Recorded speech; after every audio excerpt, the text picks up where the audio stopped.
وفا کی کہانی سناؤں، آؤ محبتوں کی کہانی سناؤں۔ مدینے کا شہر ہے، اللہ کے محبوب جلوہ فراز ہے، مسجد نبوی میں ہر لمحہ نور برستا تھا۔ آقا تشریف فرماتے اور صحابہ حضور کے گرد یوں بیٹھتے جس طرح چاند کے گرد ہالہ ہوتا ہے اور بدر تمام کے گرد ستارے ہوتے ہیں۔ آقا باز و تلقین کرتے، لوگ سنتے، من میں اتارتے، روحوں کو تازگی دیتے۔ ایک چھوٹا سا بچہ ہے جو ننھے ننھے پاؤں سے چل کے مسجد نبوی میں پہنچ جاتا ہے، نام اس کا عمیر ہے، بمشکل سے بولنا سیکھا ہے اس نے۔ آقا کریم علیہ السلام کی خدمت میں کبھی وہ اپنے چچا جلاس بن سوید کے ساتھ جاتا ہے، کبھی وہ اکیلا بھی چلا جاتا ہے۔ ایک دن اس کا چاچا نہیں گیا لیکن بچہ گیا اور حضور کی بات سنی۔ آقا کریم نے آخرت کے بارے میں، قیامت کے بارے میں نقش یا عماہو سمیت رسول اللہ صلی اللہ علیہ وسلم یخبرنا عن الساعہ حتی کانی اراہا رای العین، اے میرے چچا آج میں نے حضور کو قیامت کا ذکر کرتے دیکھا ہے، اور حضور نے ایسا ذکر کیا ہے کہ قیامت کا نقشہ میری آنکھوں کے سامنے آ گیا تھا۔ یہ بات جو ہے وہ اس بچے نے اپنے چچا کو سنائی، کیونکہ چچا آج غیر حاضر تھا اور بیٹا چاہ رہا تھا کہ میں اپنے چچا کو بھی حضور کی مجلس سے وہ سنی ہوئی بات بتا دوں اور جو محروم ہو گیا اس کی محرومیاں دور ہو جائیں۔ لیکن اس کا چاچا جلاس بن سوید ازلی بدبخت تھا۔ اس نے کہا واللہ لو کان محمد صادقا لنحن شر من الحمیر، اللہ کی قسم اگر محمد سچا ہے نا تو ہم گدھوں سے بھی پھر گئے گزرے۔ جب یہ بات کہی اس نے تو اس بچے کے پاؤں تلے سے زمین نکل گئی کہ میرا چچا کیا بول رہا ہے، یہ تو مجھے انگلی لگا کہ مسجد نبوی میں لے جایا کرتا تھا اور اس نے یہ کیا بات کہہ دی، یہ تو منافق نکلا۔ اللہ اکبر، اس بچے کی حیرت کی انتہا نہ رہی کہ یہ کیا ماجرا ہو گیا۔ اس بچے نے جو لفظ کہے اب سنیے، اس نے کہا یا عمی، اے میرے چچا، واللہ انکا کنت من احب الناس لا قلبی، اللہ کی قسم میرے دل کو سب سے اچھا اگر کوئی لگتا تھا بندہ تو وہ تو تھا، میں تیرے سے پیار کرتا تھا اس لیے کہ تو مجھے انگلی سے لگا کے حضور کی چوکھٹ پہ لے جایا کرتا، مجھے اس لیے تو پسند تھا، مجھے کائنات میں سب سے محبوب تو تھا۔ واللہ لقد اصبحت الان ابغضهم الی قلبی جمیعا، اور اب میری حالت یہ ہے جتنا برا تو لگتا ہے واللہ مجھے کوئی بھی نہیں لگتا۔ یا عمی انا بین الاثنتین، ہمارے ماں باپ قربان اس بچے کے۔ حضرت عمیر بن سعد رضی اللہ تعالیٰ کہتا ہے یا عمی، اے میرے چچا، واللہ انکا کنت من احب الناس الی قلبی، اس زمانے میں سب سے پیارا مجھے تو لگتا تھا۔ واللہ لقد اصبحت الان ابغضهم الی قلبی جمیعا، اور آج سب سے زیادہ مجھے برا تو لگتا ہے۔ آگے لفظ سنیے بچے کے، یا عمی انا بین الاثنتین، چچا جی اب میں ایسے دو راہے پہ کھڑا ہو گیا ہوں، دو راستے جاتے ہیں۔ ایک راستہ تو میرے لیے یہ ہے، اما ان اخون اللہ و رسولہ فلا اخبر الرسول، ایک راستہ تو یہ ہے کہ میں اللہ اور اس کے رسول سے خیانت کروں اور جو تیری بات ہے وہ رسول اللہ کو نہ بتاؤں۔ ایک تو یہ راستہ ہے کہ میں حضور سے خیانت کروں، اللہ سے بھی خیانت کروں، اور جو تو نے کہا ہے، جو تو نے بدتمیزی کی ہے، میں وہ بات حضور کو نہ بتاؤں۔ وَإِمَّا أَنْ أُخْبِرَ الرَّسُولَ وَلْيَكُنْ مَا يَكُونُ، اور دوسرا راستہ میرے پاس یہ ہے کہ جو تو نے کہا ہے میں جا کے حضور کو بتاؤں، پھر جو ہو سو ہو۔ بس اب میرے پاس دو ہی راستے ہیں۔ فقال جلاس بن سوید، اس کے چچا جلاس بن سوید نے کہا انت طفل غر لا یصدقک الناس فقل ما شئت، تو ناز سمجھ سا بچہ ہے، چھوٹا سا بچہ ہے، تیری بات کس نے ماننی ہے، جا جو جی چاہتا ہے کہہ لے۔ وہ بچہ اٹھا اور حضور کی مجلس میں پہنچ گیا، حضور کی چوکھٹ پہ حاضر ہوا، اور وہ بچہ کیا کہتا ہے، صاحبو ان کانوں سے نہیں، ان جملوں کو دل کے کانوں سے سننا ہے، اور اس دعا کے ساتھ اللہ ہماری نسل کو بھی حضور کا ایسا پیار دے، حضور کی محبت میں دے۔ الجلاس بن سوید خان اللہ و رسولہ، حضور جلاس بن سوید نے اللہ اور اس کے رسول سے خیانت کی ہے۔ وَهُوَ عَمِّي، اور میرا چچا لگتا ہے۔ اگلے لفظ سنیے، وَقَدْ تَبَرَّأْتُ إِلَى اللَّهِ ثُمَّ إِلَيْكَ مِنْهُ، حضور میں پہلے اللہ کے حضور پھر آپ کے حضور اس سے بیزاری کا اعلان کرتا ہوں۔ حضور میرا اس سے کوئی تعلق نہیں ہے، میرا اس سے کوئی واسطہ نہیں ہے۔ میں اللہ سے بھی کہتا ہوں میرے مالک، میرا چچا سے کوئی تعلق نہیں ہے چونکہ وہ تیرے محمد کا دشمن ہے۔ حضور میں آپ سے بھی کہتا ہوں کہ میرا میرے چچا سے کوئی تعلق نہیں ہے چونکہ وہ آپ کا دشمن ہے۔ کالا وماذا قال، حضور نے فرمایا بچے اس نے کیا کہا ہے؟ بچے نے ساری کہانی سنا دی کہ میں نے آپ کی تقریر سنی، آپ کی گفتگو سنی اور جا کے بتائی تو اس نے کہا کہ اگر وہ سچے ہیں تو پھر تو ہم گدھوں سے بدتر ہو گئے۔ حضور نے صحابہ کو بلایا، کہا کہ یہ واقعہ پیش آیا ہے، بتاؤ کیا کریں؟ صحابہ نے عرض کی ھذا طفل صغیر لا تصدقه فهو لا یعی ما یقول والجلاس بن سوید یصلی معنا وهو شیخ کبیر وعاقل، حضور یہ بچہ چھوٹا ہے، کم عقل ہے، کم سمجھ ہے، یہ تو اپنی بات بھی نہیں صحیح طرح سمجھ سکتا، جو کہتا ہے تو وہ بھی نہیں جانتا، اور جلاس بن سوید بڑی عمر کا آدمی ہے، ہمارے ساتھ نمازیں پڑھتا ہے اور عاقل شخص، تو آپ اس بچے کی بات کی پرواہ نہ کیجیے اور اس کی خبر کی تصدیق نہ کیجیے۔ ادھر جلاس بن سوید کو جب پتہ چلا تو اس نے بھی قسمیں کھانی شروع کر دی کہ میں نے تو کوئی بات کہی نہیں ہے، ایک چھوٹے سے بچے نے جا کے ویسے ہی بات کر دی۔ تو حضور نے اس بچے کی بات کو نظر انداز کیا صحابہ کے کہنے پہ۔ اب اس بچے نے جب دیکھا کہ میری بات حضور نے قبول نہیں کی ہے تو اس نے جھولی پھیلا لی اور آسمان کی طرف دیکھ کر کے کہا اللہم ان کنت صادقا فصدقنی وان کنت کاذبا فکذبنی، اے اللہ اگر میں جھوٹا ہوں تو مجھے جھوٹا کر دے، اور اگر میں سچا ہوں تو میری سچائی کا اعلان کر دے۔ یہ بچے نے جب بات کی تو ابھی اس نے منہ پہ دعا مانگ کے ہاتھ نہیں پھیرے تھے کہ جبریل آ گئے، اور سورہ توبہ کی آیت نازل ہوئی یحلفون باللہ ما قالوا وَلَقَدْ قَالُوا كَلِمَةَ الْكُفْرِ وَكَفَرُوا بَعْدَ إِسْلَامِهِمْ، یہ قسمیں کھاتے ہیں کہ ہم نے یہ بات نہیں کی ہے، محبوب انہوں نے اسلام لانے کے بعد کلمہ کفر بولا ہے، انہوں نے کلمہ کفر بولا ہے، اس نے بات کہی ہے۔ تو اللہ تعالیٰ کے محبوب نے اس بچے کو اپنے پاس بلایا، کہا مرحبا بالذی صدقہ ربہ من فوق سبع سماوات، خوش آمدید وہ بچے جس کی 7 آسمانوں سے اوپر رب نے بھی گواہی دی ہے، جس کی رب نے بھی گواہی دی ہے۔ پھر حضور نے اس بچے کے کان کو پکڑا اور فرمایا وفت اذنک یا غلام وصدقک ربک، بچے تیرے کان نے ٹھیک ہی سنا تھا اور تو وہ ہے جس کی گواہی اور جس کی تصدیق میرے رب نے فرمائی۔ اللہ اکبر۔ حضرت عمر رضی اللہ تعالیٰ عنہ کا دور آیا تو انہوں نے حضرت عمیر بن سعد انصاری رضی اللہ تعالیٰ عنہ کو حمص کا گورنر بنا دیا، اور پھر جب وہ فوت ہوئے تو حضرت عمر روئے، فرماتے کاش کہ میرے پاس عمیر جیسا کوئی دوسرا آدمی ہوتا اور میں مسلمانوں کی محافظت کے لیے اسے مقرر کرتا۔ اللہ اکبر۔ تو حضور علیہ السلام کی محبت اور حضور کے ساتھ وفا کا یہ رشتہ اور یہ تعلق اور یہ گہرا ربط اللہ تعالیٰ کی محبت کا بندے کو مستحق کرتا ہے۔ اللہ نے بھری بزم کے اندر اس بچے کو عمیر بن سعد رضی اللہ تعالیٰ عنہ کو جھوٹا نہیں ہونے دیا۔ تو اقبال کہتا ہے کی محمد سے وفا تو نے تو ہم تیرے ہیں، یہ جہاں چیز ہے کیا لوح و قلم تیرے ہیں۔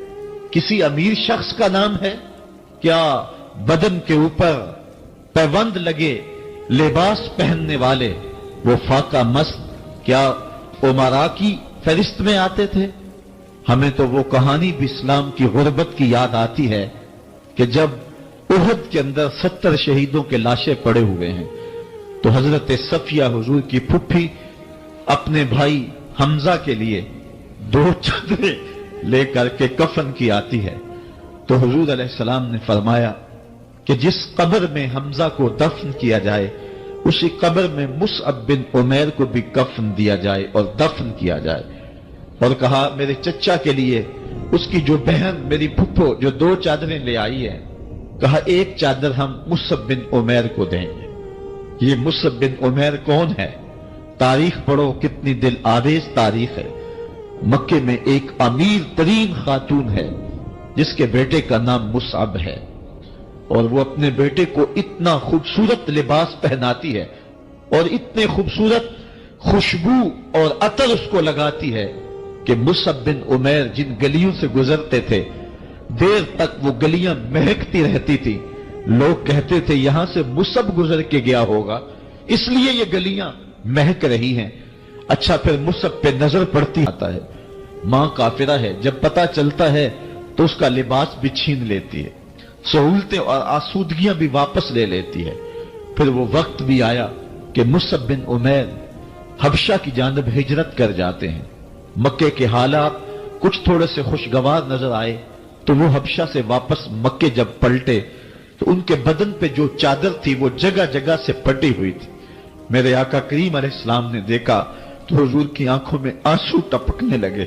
کہا یہ وہی مصعب ہے جو اتنا خوش پوش نوجوان تھا کہ میں نے پورے مکے میں اس سے خوبصورت لباس پہننے والا کوئی دوسرا شخص نہیں دیکھا، اور آج میرے مصعب کو پہننے کے لیے جو چادر میسر ہے وہ بھی جگہ جگہ سے پھٹی ہوئی ہے۔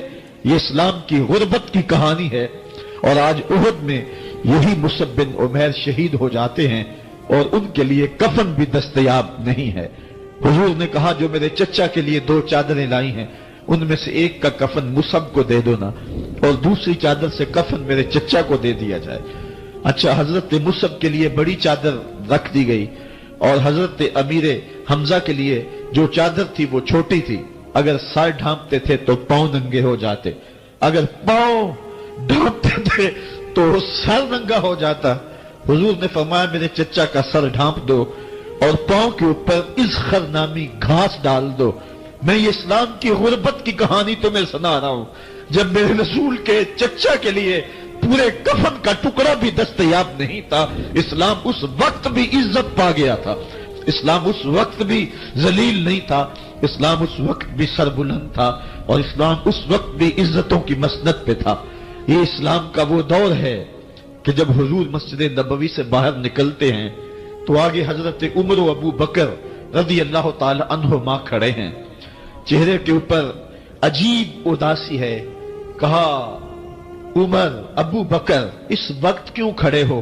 عرض کی حضور بھوک نے گھر میں ٹکنے نہیں دیا، ہم نے چاہا حضور کا چہرہ دیکھ لیں تو کچھ پیاس بجھ جائے، کچھ بھوک مٹ جائے۔ حضور نے فرمایا میرا حال بھی یہی ہے، جس چیز نے تجھے گھروں سے نکالا ہے وہی چیز مجھے گھر سے نکال لائی ہے۔ چلتے ہوئے حضرت ابو ایوب انصاری کے گھر کے قریب سے گزرے،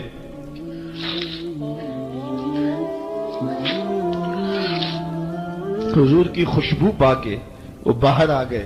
عرض کی بندہ نواز آج میرے مہمان نہیں بنتے؟ حضور نے کہا تمہاری مرضی۔ گھر لے گئے، چٹائی بچھائی، حضور کو بٹھایا، گھر والوں کو بکری کا بچہ ذبح کر کے دیا، کہا جلدی جلدی کھانا تیار کرو، میرے آقا کو بھوک لگی ہوگی۔ یہ کہہ کے واپس آئے، حضور کے پاس بیٹھے، نظر چہرے پہ پڑی تو گھبرا گئے۔ نکاحت کے آثار اتنے واضح تھے کہ سمجھ آ رہی تھی کتنے دنوں سے حضور نے کچھ نہیں کھایا۔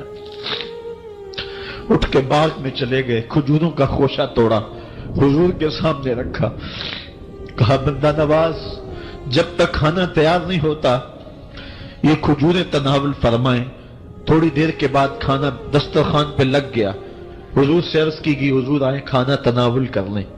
حضور نے دسترخوان پر تشریف فرما ہو کر کے حضور نے کپڑا اٹھایا تو حضور نے جب دیکھا کہ کھانا ہے تو حضور نے ایک روٹی لی اور چند بوٹیاں اٹھائیں اور ایک خادم کو بلا کر کے کہا جاؤ ہمارے گھر دے آؤ، میری بیٹی فاطمہ کتنے دنوں سے بھوکی ہے۔